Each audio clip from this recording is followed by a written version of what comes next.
Hello students. तो आज हम चर्चा करेंगे विंड एरोजन और इसके प्रकार के बारे में।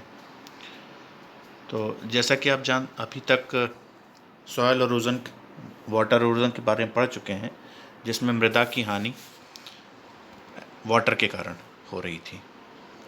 आज हम ये जानने की कोशिश करेंगे कि जब आंधियाँ चलती हैं या तेज़ हवाएं चलती हैं तो उससे मिट्टी एक स्थान से दूसरे स्थान कैसे पहुंचती है और इसके क्या कंट्रोल के साधन हैं, उनको रोका कैसे जा सकता है, और साथ ही साथ वो किस तरह के मिसमैनेजमेंट क्रिएट करते हैं। तो विंड एरोजन जैसा कि वाटर एरोजन था, अल्टीमेटली विंड एरोजन में भी सॉयल पार्टिकल्स एक स्थान से दूसरे स्थान ट्रैवल करते हैं।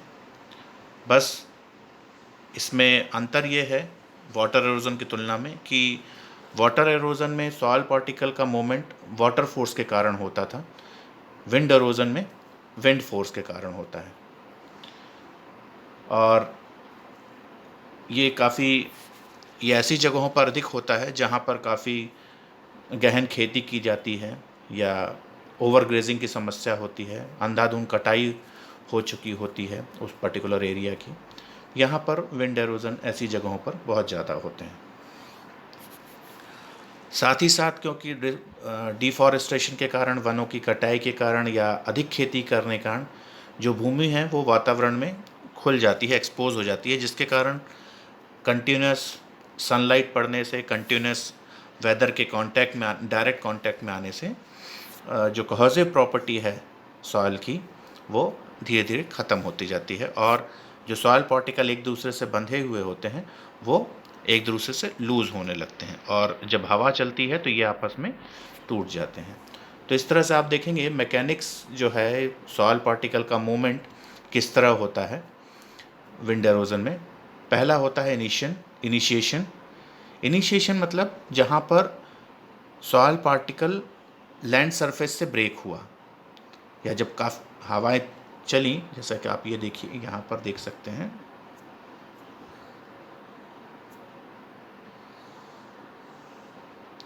ये अगर विंड वेलोसिटी यहाँ से चल रही है तो सॉइल पार्टिकल यहाँ से डिटैच होना चालू हो जाएंगे। ठीक है, जो भी सरफेस है वहाँ से सॉइल पार्टिकल डिटैच होंगे। तो ये जो डिटैचमेंट है, तो डिटैचमेंट मीन्स इस जस्ट ये मूव होने के लिए मूव होने के लिए रेडी हो रहे हैं, इनिशिएट कर रहे हैं, तो ये कहलाता है इनिशिएशन ऑफ मूवमेंट। ट्रांसपोर्टेशन, जब ये डिटैच हो चुके हैं और ये जब आंधी के वेग से, हवा के वेग से आगे की तरफ बढ़ने की कोशिश करते हैं, इस तरह जैसे आप देख रहे हैं ये छोटे छोटे पार्टिकल जंप करके आगे बढ़ रहे हैं, तो ये आपका ट्रांसपोर्टेशन कहलाता है। साथ ही साथ जब ये एयर आगे बढ़ती है किसी सरफेस पे, और जब आगे बढ़ के जब आंधी कमज़ोर होने लगती है तो ऐसी संभावना बनती है कि ये जो पार्टिकल्स इसके साथ मूव कर रहे थे ये कहीं पर आके गिर जाएंगे। तो जब ये जिस जगह पर आके गिरते हैं वो डिपोजिशन कैटेगरी में हो गया। तो ये तीन बेसिक मैकेनिक्स हैं विंड एरोजन में: initiation of movement, transportation and deposition. कुछ इस वाले फिगर में आप देख सकते हैं, यहाँ पर जैसे छोटे छोटे छोटे पार्टिकल्स आप देखिए यहाँ पर हैं, और ये ड्यू टू वेलोसिटी ये यहाँ पर इनिशिएट कर रहे हैं, जस्ट मूवमेंट स्टार्ट कर रहे हैं, और आंधी के साथ साथ फिर आगे बढ़ रहे हैं, दैट इज़ ट्रांसपोर्टेशन। और ये कुछ पार्टिकल सरफेस टू सरफेस ही मूव करते हैं, कुछ पार्टिकल जंप करके मूव करते हैं, कुछ पार्टिकल सस्पेंशन में आ जाते हैं, ये देख। और तीनों ही प्रकार के पार्टिकल, जब जो फोर्स है एयर का जब धीरे धीरे कम पड़ने लगता है, तो ये तीनों ही पार्टिकल कहीं पर डिपॉजिट होते हैं। अलग अलग जगहों पर भी हो सकते हैं, एक ही जगह पर हो सकते हैं। तो ये जब यहाँ डिपॉजिट होते हैं तो वो डिपोजिशन कहलाता है। ठीक है, तो ये तीन मैकेनिक्स जो इन्वॉल्व है उसमें ये है कि पहले इनिशिएट होगा, फिर ट्रांसपोर्टेशन एंड देन डिपॉजिट। तो अगर हम एक एक करके देखें इनको, तो इनिशिएशन ऑफ मूवमेंट जो है वो क्रिएट होता है टर्बुलेंस या विंड के डिस्टर्बेंस के कारण, और वो वेलोसिटी, वो स्पीड जहाँ पर पार्टिकल सरफेस से टूट के, सरफेस से डिटैच होके मूव करना स्टार्ट करता है, उस पर्टिकुलर वेलोसिटी को हम थ्रेशोल्ड वेलोसिटी कहते हैं। ठीक है, उसको हम थ्रेशोल्ड वेलोसिटी कहते हैं। और जैसा कि पूरे किसी पर्टिकुलर एरिया में सभी सॉइल एक ही फोर्स से, यूनिफॉर्म फोर्स से नहीं बंधे होते हैं, यूनिफॉर्म मॉइस्चर नहीं होता है, यूनिफॉर्म क्रॉप कंडीशन नहीं होती हैं, यूनिफॉर्म बाइंडिंग फोर्स नहीं होता है, तो ऐसे केसेस में जो हमारी रेंज ऑफ वेलोसिटी है वो फील्ड के ऊपर ब्लो करती है। तो इसके कारण जो डिटैचमेंट, जो थ्रेशोल्ड वेलोसिटी है, आपको ये समझना पड़ेगा कि जो थ्रेशोल्ड वेलोसिटी है वो हर एक पार्टिकल के लिए अलग अलग होगी। That means there is no single value of threshold velocity, it is a range of threshold velocity. Okay, now threshold velocity और सॉइल का डिटैचमेंट या इनिशिएशन ऑफ मूवमेंट डिपेंड करता है सॉइल के टाइप पे, सॉइल की रफनेस पे, crop लगी है या नहीं लगी है, स्टबल्स हैं या नहीं है, और क्रॉप की सॉइल की मॉइस्चर कंडीशन पे।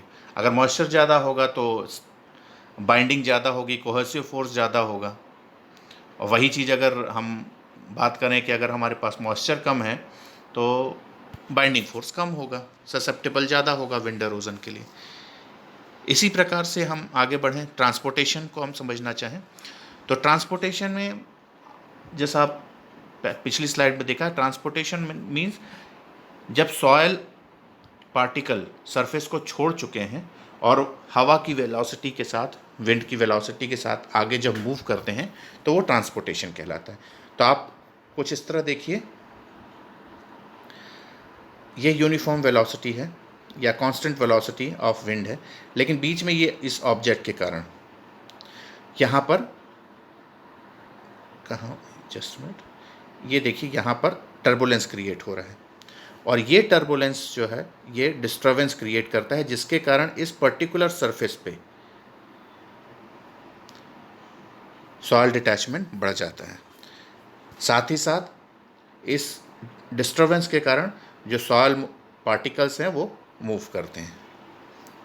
आप देखिए यहाँ पर सरफेस के ऑब्जेक्ट के साइड से, यहाँ पर इस वाले फिगर में विंड वेलोसिटी कांस्टेंट है, लेकिन ये small projection into surface creates this turbulence, and due to this erosion, wind erosion starts.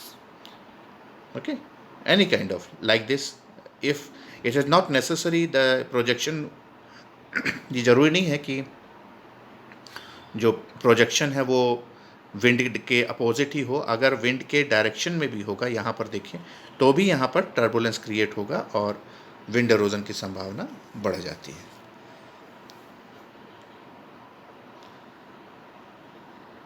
तो जैसे ये बताया गया है यहाँ पर कि जो सॉइल इस तरीके से ट्रांसपोर्टेशन में जो वेलोसिटी के साथ जो सॉइल मूव्ड होते हैं, वो सॉइल इधर से उधर जो ट्रांसफ़र होती है वो लगभग क्यूब, ये देखिए एक्सिस विंड के क्यूब के अमाउंट में ये सॉइल डिस्टर्ब होती है।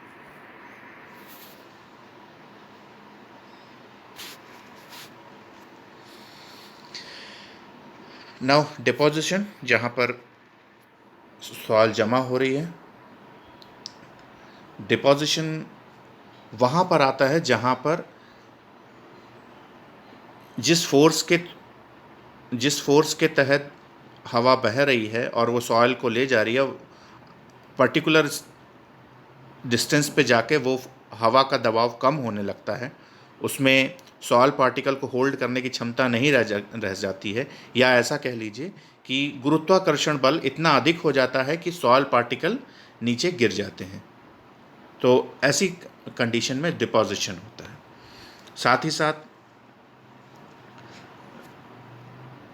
ग्रेविटेशनल फोर्स के साथ ही साथ, अगर ग्रेविटेशनल फोर्स अधिक हो रहा है तो सॉइल पार्टिकल गिरेंगे। साथ ही साथ जब विंड फ्लो आगे बढ़ रहा है तो कहीं कहीं पर वेजिटेशन कवर के कारण या कुछ बीच में डिप्रेशन या डिचेस के कारण या कुछ बैरियर्स लगे होंगे, पेड़ लगे होंगे, पौधे लगे होंगे, तो उनसे स्ट्राइक होती है विंड, और उस स्ट्राइकिंग के कारण उसकी वेलोसिटी कम हो जाती है, और उस वेलोसिटी कम होने का जो सॉइल पार्टिकल कैरी कर रही थी विंड, वो वहाँ पर डिपॉजिट हो जाते हैं। तो नॉट ओनली सिर्फ गुरुत्वाकर्षण बल ही नहीं, ग्रेविटेशनल फोर्स ही नहीं, अगर सरफेस पे वेजिटेशन, डिचेस, अगर कुछ फिजिकल बैरियर अवेलेबल हैं तो वहाँ पर भी सॉइल पार्टिकल्स जो हैं वो ड्रॉप हो जाते हैं। तो मेनली इस प्रोसेस में आप देखेंगे तो 3 स्टेजेस होती हैं, अलग अलग साइज़ के पार्टिकल मूव करते हैं। पहला जो सबसे बड़े पार्टिकल मूव करते हैं वो क्रीप कहलाते हैं, या जो प्रोसेस है वो क्रीपिंग कहलाती है, फिर साल्टेशन एंड देन सस्पेंशन। तो बेसिक अंतर क्या है इनमें कि क्रीपिंग मीन्स ये ऐसे पार्टिकल्स को इन्वॉल्व करती है, ये ऐसे पार्टिकल से डील करती है जिसके पार्टिकल साइज़ कंपैरेटिवली लार्जर है। आप यहाँ देख सकते हैं ये पार्टिकल्स काफ़ी लार्जर साइज़ में, इतने लार्जर हैं कि विंड इनको हवा में नहीं उठा सकती है, सिर्फ विंड की फोर्स इनको सरफेस टू सरफेस ही ट्रैवल करने देती है। तो जब ये सरफेस से सरफेस ट्रैवल करते हैं लुढ़कते हुए, ठीक है, या एक दूसरे की टकराहट से एक दूसरे को आके करते हैं, तो ये सरफेस क्रीप या क्रीपिंग कहलाता है। यही पार्टिकल जब आगे चलते हैं तो इनकी बार बार इम्पैक्ट के कारण, बार बार घिसने के कारण इनका साइज़ छोटा होता जाता है, तो ये पार्टिकल्स आगे जाके जंप करना स्टार्ट करते हैं। जब ये जंप करते हैं तो कुछ पार्टिकल जंप करके आगे बढ़ते हैं, ये देखिए, और साथ ही साथ इनके जंप से वापस लैंड सरफेस पे आने से जो इम्पैक्ट होता है उससे कुछ एक पार्टिकल टूट जाते हैं, और वो पार्टिकल 2 भागों में विभक्त हो जाते हैं। तो इसका मतलब यह है कि जो एक पार्टिकल जब 2 भागों में कन्वर्ट हो गया तो वो हल्का हो गया, और वो इस तरह से जंप की टेंडेंसी में आगे बढ़ने लगते हैं। साथ ही साथ विंड वेलोसिटी से न सिर्फ बड़े पार्टिकल्स ही डिटैच होते हैं, कभी कभी छोटे पार्टिकल्स भी डिटैच होते हैं और वो डायरेक्टली इस प्रोसेस में भाग ले लेते हैं। अब सस्पेंशन, बहुत माइन्यूट और बहुत छोटे पार्टिकल्स जो हवा के साथ उड़ सकते हैं, हवा के साथ बह सकते हैं। इनकी क्रीप और साल्टेशन में तो पार्टिकल्स का वजन इतना था कि ये हवा के साथ उड़ नहीं सकते हैं, लेकिन काफ़ी फाइन पार्टिकल, माइन्यूट पार्टिकल जो इसके इम्पैक्ट से क्रिएट होते हैं या इनकी रफनेस से, जो बार बार इम्पैक्ट, जो छोटे छोटे पार्टिकल घिसते जा रहे हैं हवा में, वो वापस डिपॉजिट नहीं हो पाते हैं, हवा के वेग के कारण वो वापस उड़ते हैं और ये विंड के साथ आगे बढ़ते हैं। तो ऐसे जो फाइन पार्टिकल हैं वो सस्पेंडेड पार्टिकल्स कहलाते हैं, जो हवा में रहते हैं। तो ये 3 प्रोसेस है, क्रीपिंग, साल्टेशन एंड सस्पेंशन। तो एक एक करके समझते हैं। सरफेस क्रीपिंग प्रोसेस, इसमें पार्टिकल की जो साइज़ है वो लगभग 0.5 से 1 mm की होती है। जैसा मैं बता रहा था कि इस ऐसी क्रीप, ये वाले पार्टिकल्स, ये बड़े पार्टिकल्स, ये ऐसे समय जब सॉइल पार्टिकल डिटैच होता है, तो डिटैच होने के बाद या जो पार्टिकल्स ऑलरेडी फील्ड पर हैं, टिलेज प्रैक्टिसेस से आ चुके हैं या किसी और रीज़न से हैं वहाँ पर, तो विंड के साथ वो ब्लो होते हैं, विंड के साथ वो आगे बढ़ते हैं। दैट मीन्स डिटैच, एक स्थान से दूसरे स्थान की तरफ चलते हैं। तो ये पार्टिकल्स इतने इनमें फोर्स इतना कम होता है कि ये हवा से आगे बढ़ चुके होते हैं, लेकिन हवा में इतना फोर्स नहीं होता है कि ये इनको उड़ा सकें। तो इसलिए ये एक कंडीशन है, और साथ ही साथ ये पार्टिकल आगे बढ़ना तब जब रुकते हैं तब विंड की वेलोसिटी या तो कम हो जाए या फिज़िकल बैरियर आ जाए या कोई वेजिटेशन या फरो बीच में कहीं पर, अगर मान लीजिए यहाँ पे डिच है तो ये पार्टिकल्स चलते चलते यहाँ ड्रॉप हो जाएंगे। ठीक है, तो ऐसे केसेस में इसके कहते हैं सरफेस क्रीप।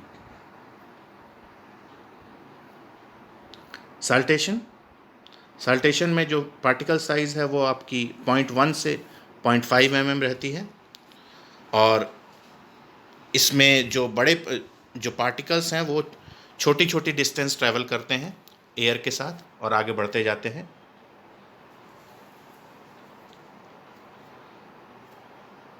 पार्टिकल साइज देखिए, इसके पहले हमने देखा था कि पार्टिकल साइज 0.5 से 1 mm थी, यहाँ पर पार्टिकल साइज 0.1 से 0.5 mm है। ठीक है, मतलब इसमें पार्टिकल साइज थोड़ा और कम हो चुकी है।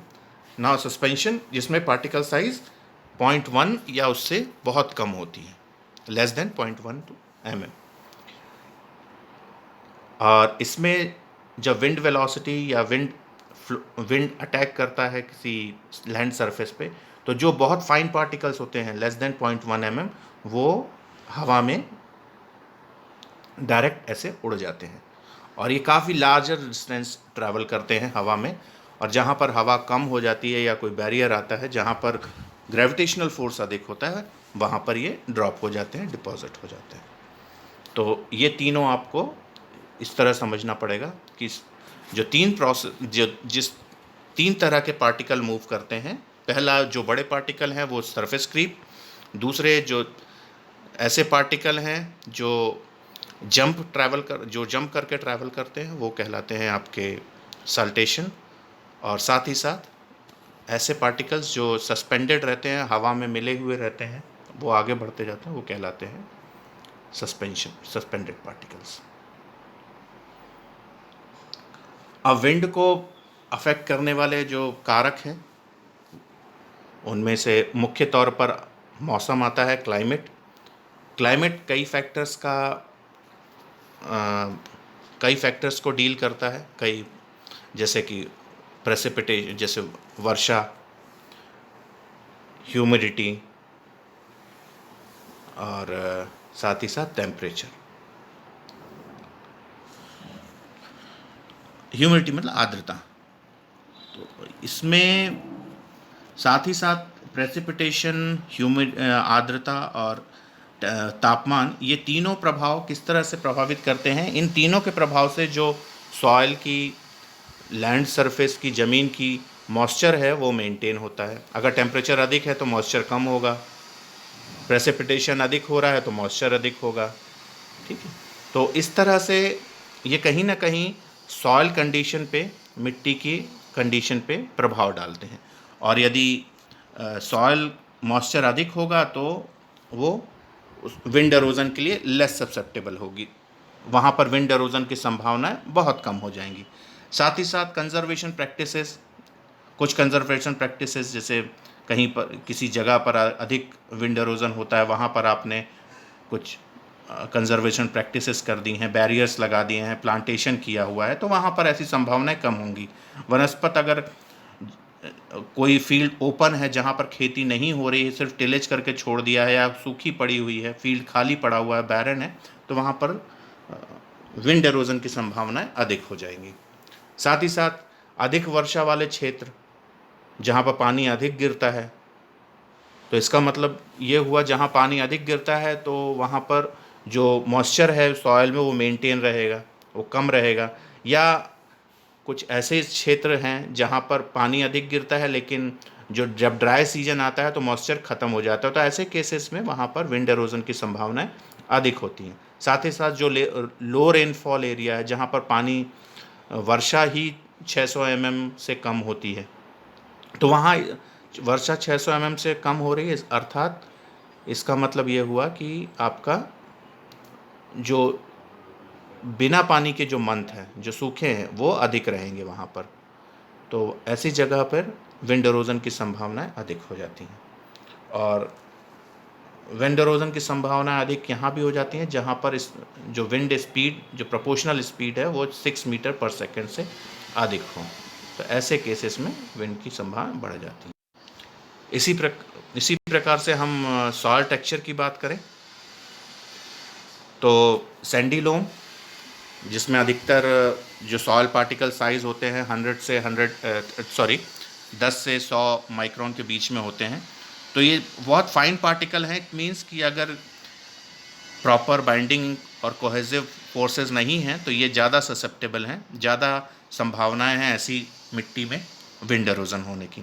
वही अगर हम क्लेई सॉइल की बात करें तो इस क्लेई सॉइल में भी फाइन पार्टिकल अधिक होते हैं, लेकिन इनका जो स्ट्रक्चर होता है काफ़ी स्ट्रांग होता है, और ये नेचर थोड़े से पानी या पानी के कारण इनमें स्टिकनेस ज़्यादा होती है, तो ये एरोजन के लिए के अगेंस्ट, मतलब विंड एरोजन के लिए ज़्यादा ससेप्टेबल नहीं होते हैं। यहाँ क्लेई सॉइल में विद प्रॉपर मॉइस्चर के साथ क्लेई सॉइल कम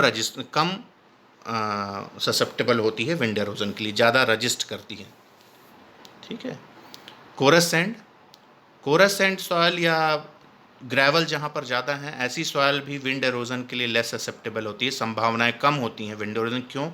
क्योंकि कोरस सैंड या ग्रेवल होने के कारण इनके जो पार्टिकल साइज़ है वो बड़ी होती हैं, और बड़ी पार्टिकल साइज़ होगी तो जैसा मैंने बताया कि विंड के फोर्स में इतना फोर्स नहीं होता है कि ग्रेवल्स को वो लिफ्ट कर सके या अपने साथ आगे ले जा सके।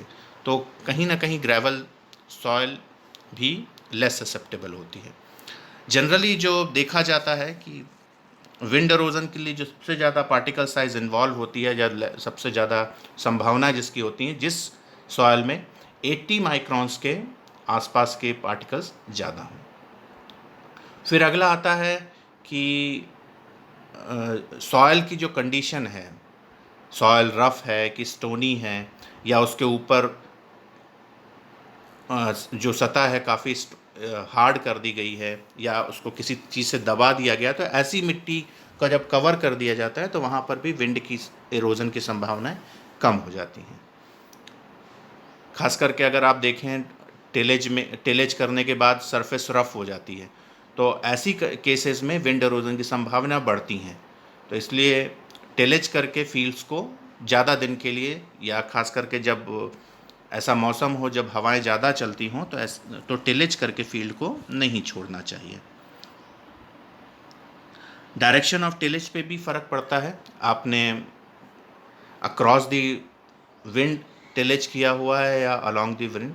अक्रॉस द विंड अगर टिलेज किया हुआ है, मतलब जिस तरफ हवाएं चलती हैं आपने उसके क्रॉस में टिलेज किया हुआ है, तो सॉइल पार्टिकल्स के मूवमेंट की संभावना कम हो जाती है। वहीं यदि आपने जिस डायरेक्शन में विंड आ रही है उसी डायरेक्शन में अगर आपने टिलेज किया है तो सॉइल मूवमेंट की संभावनाएं अधिक हो जाती हैं। और सॉइल मॉइस्चर के बारे में हम पहले ही डिस्कस कर चुके हैं कि ये कोहेसिवनेस बढ़ाता है कुछ सॉइल टाइप्स में। तो सॉइल मॉइस्चर प्रॉपर होने पे या अधिक होने पर विंड एरोजन की संभावनाएं कम हो जाती हैं। इसी प्रकार से हम अगर देखें विंड की जो डायरेक्शन है वो कैसे